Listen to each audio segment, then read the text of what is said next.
Hi, I'm Rob Van Buskirk. And I'm Dawn Van Buskirk. Hey, we are the co-founders of ProHIPAA, and we're excited that you're here because this week we're going to talk about cybersecurity. Stay tuned. Okay, so this week, Dawn, this is Dawn's first appearance on the show, and she's becoming a regular piece because you need to do more of these. It's more fun.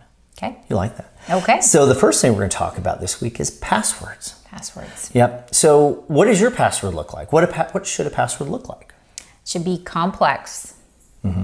Combination of numbers, characters, capitalization, small case, anything that is just so different that no one would realize what it is.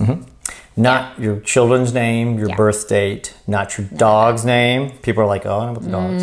A lot of people, we get a lot of questions about the Apple keychain and about the Google, Google chain, we'll call it. Can we save your IDs in there? And you can. It actually is secure. And actually, we recommend it because it's taken the complexity out of it. So if you're on a Mac, you can use your fingerprint for a Touch ID. You can use your Hello. You can. I know Windows has their Hello sign-in. You can do that as well. Face recognition. Facial recognition. Do those because then it makes it easier. If it makes it easier, you're going to be more secure. And I know a lot of sites will recommend like the 22 character passwords. Yes. And those are nasty. Those are good Yes, to do. the big long characters, yes. Yep. So your takeaways, use your Touch ID, use your Hello sign, have complex passwords, and either change them every 60 days or make it a phrase. Like ProHIPAA rocks HIPAA because it's rocking and the vowels are numbers or something like that. Yep, passphrase, yep. All right, next up. Phishing emails. Is it like this, Dawn? Is it like phishing emails? Not really. Not really? Not really, Okay. but they're phishing to get you to click on it. Yep, they are. So these are some emails, and they usually come around the first of the year and the holidays. And these are emails from Amazon saying, hey, you have a credit, or your bank saying, hey, you need to contact us. Well, if you look very clearly in the email without clicking any links, you can tell that there either isn't any logos or the logos are very bitmapped. So you know who's going to email you and who isn't. Do not click on those. Definitely put those to junk immediately. Yep. And we're actually offering now email phishing training for you and your staff so that your staff can get tested. This is kind of fun. We'll send out, say if you have a staff of 10 or 20, we'll send these emails out about 2 times a week.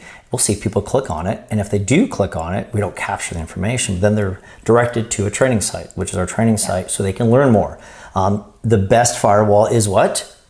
The human firewall. That is the best firewall that we all need we need to educate ourselves and know what to do. So there's phishing emails. Don't click on it. I remember Apple had Apple didn't, but somebody took an Apple logo and said your Apple ID is compromised. Oh, yes. It's not. Yeah. Banking is big. If you don't have a Chase card or a Citigroup card, why would you open an email from Chase? Yeah. Right? So that's big. Yep. All right, the last piece is fraudulent websites. Oh, yes. What does a fraudulent website look like, Dawn? Well, it could look like a lot of different things, but I know we've all, when we're trying to Google something, maybe put a .org or something random and we get a Russian site or a foreign site, that type of thing. You have to be really careful what you type in your computer. And again, if you've hit a site and you've logged into it or something, that would probably be a good time to change your password. Yep. But they can't, there's some nasty ones out there. Yep. And make sure that the padlock is in. If you're in Chrome or you're in Edge or Safari, make sure or Firefox, the padlock is locked. Make sure your browser is updated. They all get updates. I always recommend using like an AdBlock Plus, which is actually free in the Apple Store, free in Google. Even I think Edge has it now as well. So you can use AdBlock. So it'll block all those pages. Probably the best thing to do is use DuckDuckGo as your search engine and go over to Brave. And it's Brave. Brave is it's a Chromium browser, but they stripped out all of the wonderful pieces that Google loves to do is sell information. That's advertising. And it's a basic browser with their search engine. So that's probably the best bet to go. Yep. So, All right, this week we talked about passwords. We talked about phishing emails. It's not phishing yet. Nope. And we talked about fraudulent websites. I think that's it. That's it. All right. And if you have questions, you like this video, down there, type in the comments. Go ahead and like us or don't like us and say, hey, Rob and Dawn, how about you talk about this? and we'll be excited to do that. So click down there, subscribe, and we look forward to talking to you next week. Bye-bye. Bye.